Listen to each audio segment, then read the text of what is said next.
Welcome back to the Shipyard.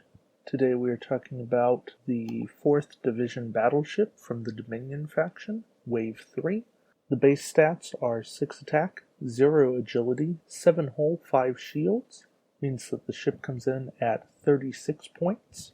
The named ability is each round, one other friendly Jem'Hadar ship within range 1 to 2 of your ship may perform an action on their action bar as a free action. The ship itself is okay. 90 forward arc, no rear arc. Maneuver dial is rough. 3 hard turns, a lot of banks. That's about it. It's prime candidate for some kind of extra maneuvers. Think Independent Federation Fleet Captain, Admiral Forrest. Anything that lets it make ones, especially 1 turns, and you're in a great situation. The 6 attack dice is a great start. 0 agility doesn't kill it, and 12 total durability is nice. The split with 5 shield, 7 hull, again, is a good one, and you get a fair amount out of this ship. So, name ship, definitely worth a look. The generic, of course you lose the shield. You also lose a weapon slot, down from 3 to 2, meaning you keep the 2 crew slots, which is important. In most games, you're not going to have more than 1, maybe 2 Jem'Hadar ships on the board total. That may change when the Robinson comes out, but that's December. Until we get to that point, I think that you might be better off just taking the Battleship, leave the named version behind, unless you really want that extra point for the shield. We get 2 really interesting captains in this pack. The first is Weyoun 7, meaning he's skill 7, 1 talent slot, 5 points. He adds 2 additional crew upgrades to his ship's upgrade bar, and the cost of those upgrades is 1 less point if they're Dominion crew. Now, you've got a bunch of great Dominion crew. Bohica, Breenade come to mind just as attack die enhancers, but you also have all the great Dominion crew that nobody remembers off the top of their head that do all kinds of various things, and getting them for 1 point less isn't a bad trade-off. Skill 7 for 5 points and making crew cheaper. Weyoun's a nice captain.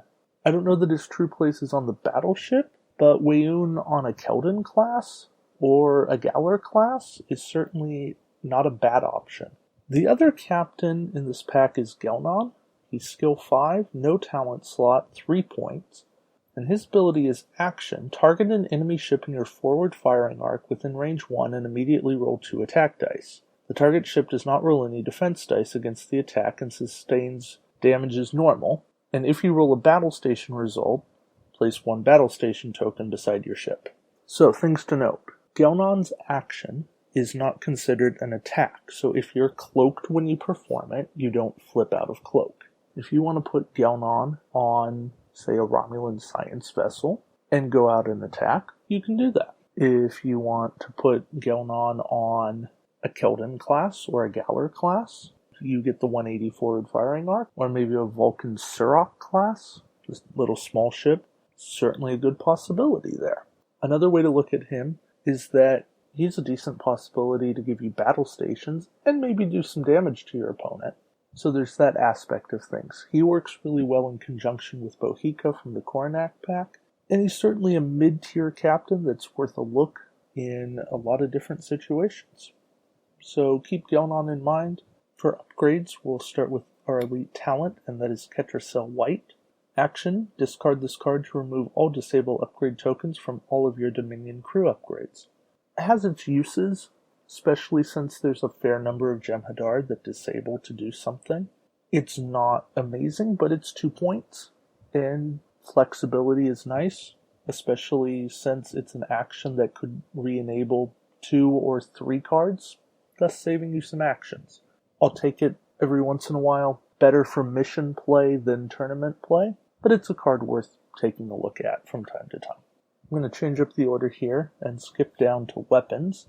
We get standard photon torpedoes for the Dominion, range 2 to 3, 5 attack dice. If fired from a Jem'Hadar battleship, get 2 extra attack dice. Not great with no rear arc. Leave them alone. You also get a phased Polaron beam with 4 attack dice, range 1 only. It's an attack disable, but all damage inflicted by this attack ignores shields meaning it goes straight through to the hull. So if you have some ways of getting some crits in, this is a great card. Now, limit of range 1 hurts it a fair bit, but maybe it's an option for, say, a mission where you know you're up against ships with a lot of shields. You want a way to punch through that. Again, I'm not going to take it in most tournaments, but give it a look. It's 5 points. It goes through shields, and that can be a very valuable thing. Our tech card is Shroud. It's 1 point. And if one of your Dominion crew upgrades is supposed to be discarded, discard this card instead.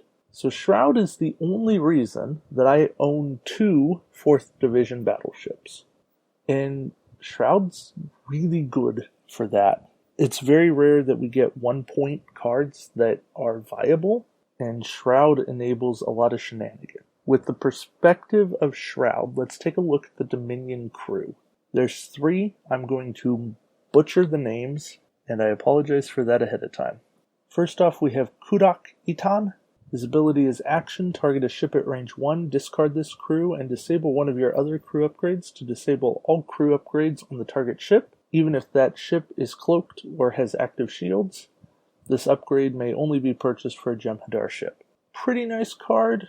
Wish it wasn't only range 1. That keeps it out of a lot of tournament lists. But the ability to bypass shields and or cloak is a great tool. We had problems with a lot of crew gankers early on in the game because they didn't go through cloak. They had so many restrictions on them. This can actually hurt somebody early if you can figure out how to get into range 1. Couple him with Shroud. You can do it twice. Might be viable. Next up we have Ixtanarax. Action. Disable this card to flip over all your critical damage cards assigned to your ship. For 2 points, nice card on the battleship. Since you have 7 hull, you could take 2, 3, 4 crits. Some of them are nasty. I'd rather spend this as an action than dumping my warp core on a warp core breach. And yeah, if I have the points, maybe I'll take it. Certainly worth a look. Again, something more for missions.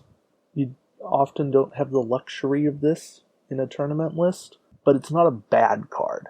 It would be better if it allowed you to repair, but repairing has an extra point cost. It's lower tier, but it's got a cool effect.